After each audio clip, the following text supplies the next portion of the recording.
আসসালামু আলাইকুম, বিসমিল্লাহ বলে আজকের ভিডিওটি শুরু করলাম। আমরা আজকে রান্না করব মুরগির রোস্ট।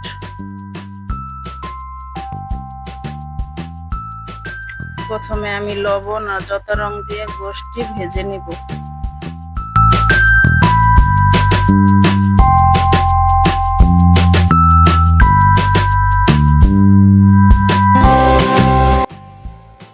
উল্টিয়ে পাল্টিয়ে ভেজে নিব।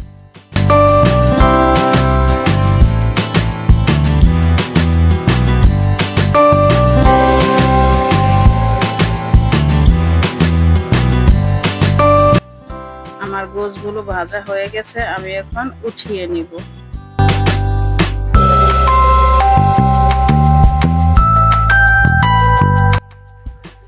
প্রথমে পেঁয়াজ বাটা ভেজে নিচ্ছি। আমি রোস্ট রান্না করলে আমি পেঁয়াজটা বেটে নিই, বেটে নিলে আমার কাছে ভালো লাগে।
পেঁয়াজটা একটু লাল করে ভেজে নিচ্ছি।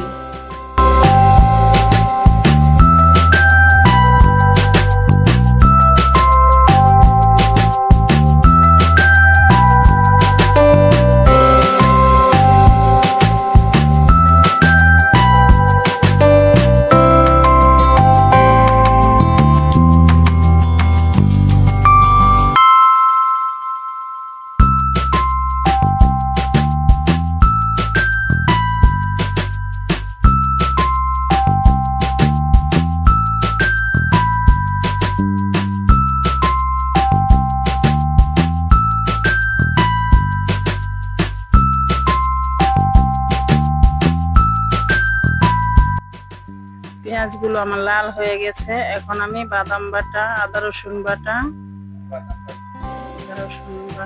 জিরা গুঁড়া, ধনিয়া গুঁড়া সব মশলা দিয়ে লবণ,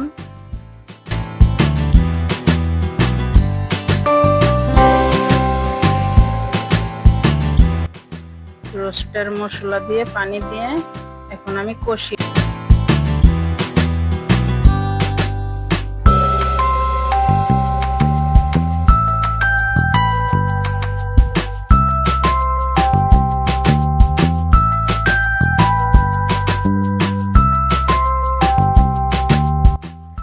টমেটো সস,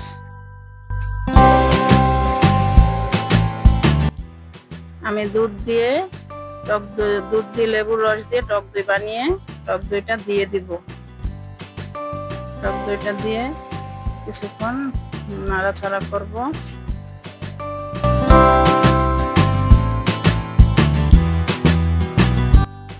মশলাটা কষানো হয়ে গেছে, এখন আমি ভাজা গোশটি দিয়ে কিছুক্ষণ নাড়াচাড়া করে কষিয়ে নিব।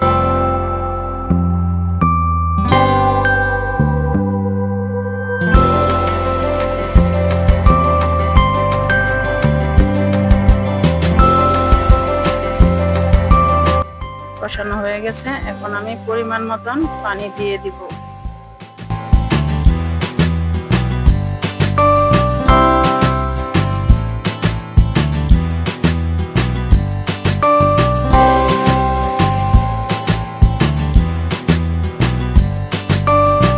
রান্নার মাঝে আপনাদের একটু দেখিয়ে আনি আমাদের কোয়েল পাখি। আমরা রান্নাঘরে একটা মুরগি, 4টা কোয়েল পাখি পালি শখ করে। আমাদের মুরগিটা আলহামদুলিল্লাহ ডিম পারে। আমাদের কোয়েল পাখিটিও আলহামদুলিল্লাহ ডিম পারে। ফিরে আসলাম, দেখি আমার রোস্টের রান্নাটা কেমন হয়েছে। এখন আমি ঘি দিয়ে দিলাম, আমার রোস্টটা হয়ে গেছে।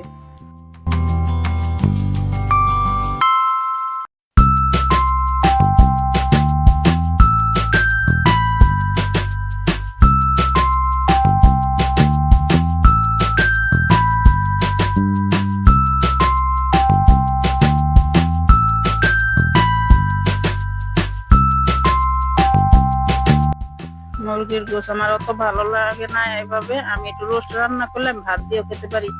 এখন ছেলে মেয়ে বলতেছে আম্মু একটু পোলাও রান্না করে দাও। দুই বাচ্চার জন্য আমি একটু পোলাও বসাইছি। আমি তো আগে বলেছি আমি পোলাও চালটা আমি কষাই না, আগে পানি দিয়ে দেই, তারপর উপরে তেল, গরম মশলা, তেজপাতা দিয়ে আমি 2 আঙ্গুল মেপে পোলাও রান্না করি।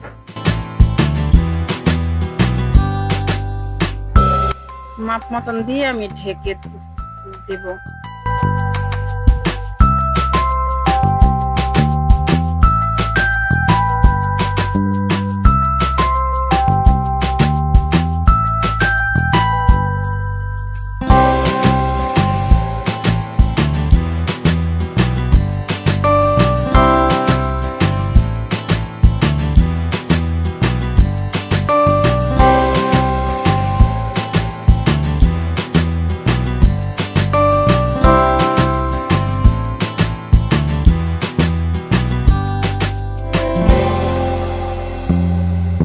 এখন আমি ঢেকে দিব 15 মিনিটের জন্য। 15 মিনিট পরে আমি দেখবো আমার পোলাওটাকে।